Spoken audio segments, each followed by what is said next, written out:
আজকে আবারও চলে এসেছি আপনাদের কাছে, নিয়ে এসেছি এবার গিল্ট ফ্রি পিৎজা। নিয়ে নিয়েছি মিডিয়াম সাইজের 2টো আলু আর 2টো কাঁচা লঙ্কা, মিক্সিং জার ব্লেন্ড করে নিয়েছি। এবার একটা পাত্রেও ঢেলে নিয়েছি। 1 বাটি মতো সুজি দিয়ে দিয়েছি, সেই বাটিরই হাফ বাটি দিয়ে দিয়েছি টক দই আর হাফ বাটি জল।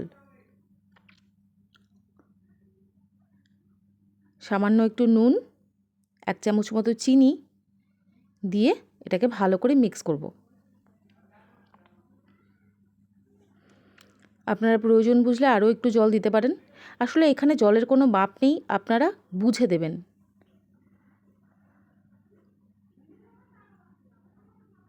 এবার রেস্টে রেখে দেবো অন্তত 15 মিনিট। দেখুন সুজিটা বেশ অনেকটাই ফুলে গেছে। এর মধ্যে আর একটু জল দিয়ে আমি পাতলা করব।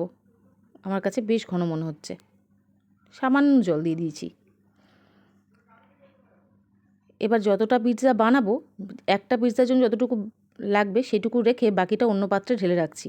কারণ এতে দিয়ে দিব এখন বেকিং সোডা। পুরোটাই দেওয়া যাবে না, কারণ একটা পিৎজা বানাতে তো একটু সময় লাগবে। হাফ চামচের কম দিয়ে দিয়েছি বেকিং সোডা। এবার এটাকে ভালো করে মিক্স করে নিয়েছি। এবার ক্যাপসিকাম, পেঁয়াজ আর টমেটো আমি কেটে নিয়েছি।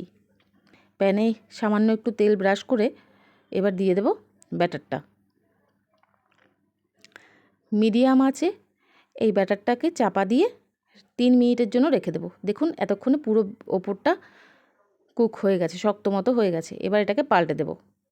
এই সময় কিন্তু আঁচ থাকবে একদম লো। এবার দিয়ে দেব 3 চামচ মতো শেজওয়ান চাটনি। আপনারা চাইলে পিৎজা সসও দিতে পারেন, কিন্তু এটা যেহেতু অন্যরকমভাবে করছি তাই জন্য আমি শেজওয়ান চাটনি দিয়েছি। চিজ ওপরে গ্রেট করে দিলাম, তার ওপর দিয়ে দেব ক্যাপসিকাম, পেঁয়াজ আর টমেটো।